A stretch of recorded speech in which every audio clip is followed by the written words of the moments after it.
ગરમાળો માત્ર એક સુંદર પીળો ફૂલોવાળું વૃક્ષ નથી. આયુર્વેદમાં તેના વિવિધ ભાગોનો પરંપરાગત રીતે ઔષધ ઉપયોગ કરવામાં આવે છે, ખાસ કરીને કબજિયાત અને પેટની તકલીફોમાં. પરંતુ ગરમાળાનો ઉપયોગ દરેક વ્યક્તિ માટે એક સરખો યોગ્ય નથી. ખાસ કરીને સગર્ભા સ્ત્રીઓ અને નાજુક પ્રકૃતિવાળા લોકો માટે કેટલીક સાવચેતી ખૂબ જરૂરી છે. ગરમાળો એટલે કેસિયા ફિસ્ટુલા.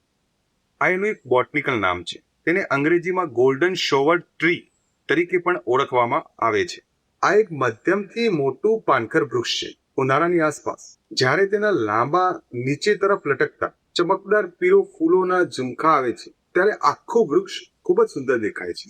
ગરમાળાની બીજી એક મહત્વની ઓળખ છે તેની લાંબી નળાકાર કાળી ભૂરી શીંગો.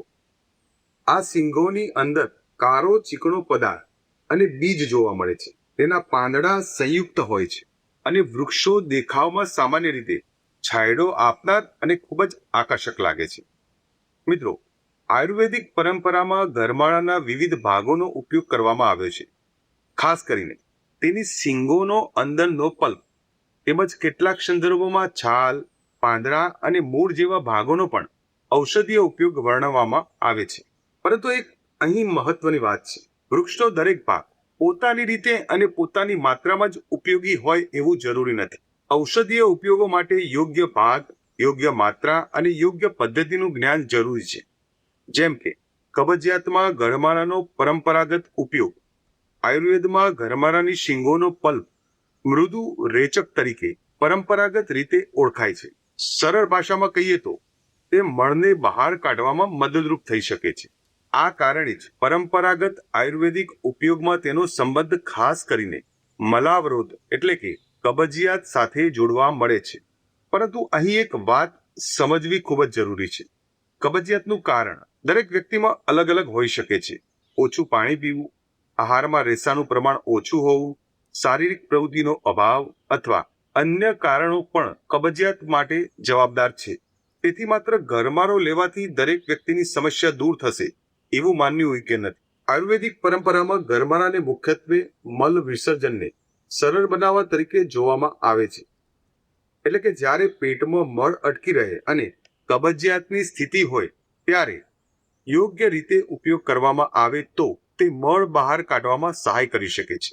પરંતુ પેટના દુખાવો, સતત અપચો, ઉલટી, લોહી સાથે મળ, અચાનક વજન ઘટવું અથવા લાંબા સમયથી ચાલતી પેટની સમસ્યાઓ હોય તો માત્ર ઘરગથ્થુ ઉપયોગ પર આધાર રાખવો યોગ્ય નથી. સૌથી મહત્વની વાત એ છે કે ગરમાળો અને સગર્ભા સ્ત્રીઓ.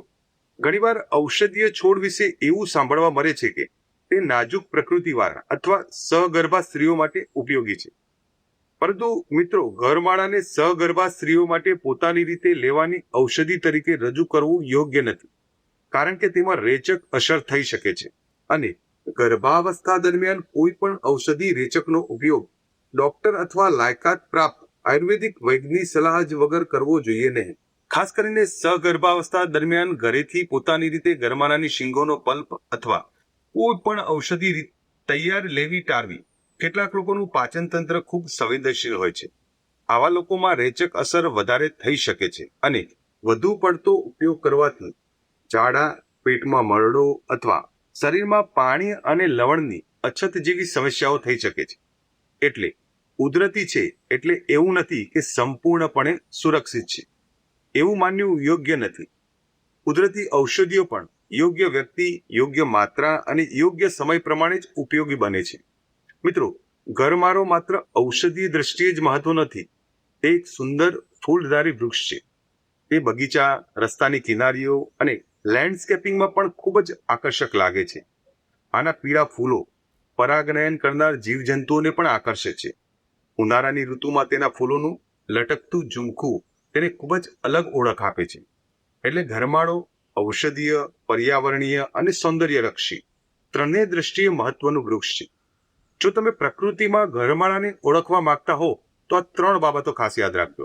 પહેલું છે લાંબી પીળી ફૂલોના ઝુમખા, બીજું લાંબી નળાકાર કાળી ભૂરી શીંગો અને ત્રીજું છે સંયુક્ત પાંદડા ધરાવતું મધ્યમથી મોટું વૃક્ષ.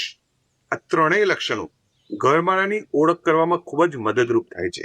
અને અંતમાં એટલું જ કહીશ કે મહત્વની ભૂલોથી બચો.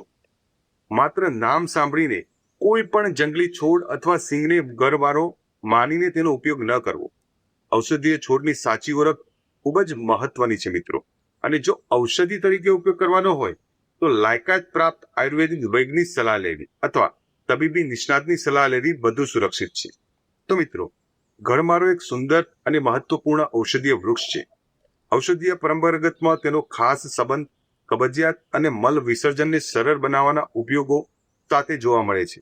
પરંતુ કોઈ પણ ઔષધિની જેમ તેનો ઉપયોગ પણ સમજદારીપૂર્વક કરવો જોઈએ. ખાસ કરીને સગર્ભા સ્ત્રીઓએ, બાળકો, વૃદ્ધો અથવા નાજુક પ્રકૃતિવાળા લોકોએ પોતાની રીતે તેનો ઉપયોગ ન કરવો. યાદ રાખો, ઔષધિ કુદરતી છે, એટલે મન ફાવે તેમ લેવાની નથી. યોગ્ય જ્ઞાન સાથે લેવાની છે. આ ઘરમારાનો વિડીયો બનાવવાનો મુખ્ય હેતુ એટલો જ છે કે મિત્રો, લોકો આ વૃક્ષને જાણે, સમજે, ઓળખે અને તેના ઔષધીય તેમજ પર્યાવરણીય મહત્વને સમજે. સાથે સાથે લોકોમાં વૃક્ષો અને પર્યાવરણ પ્રત્યે જાગૃતિ અને સંરક્ષણની ભાવના જાગે.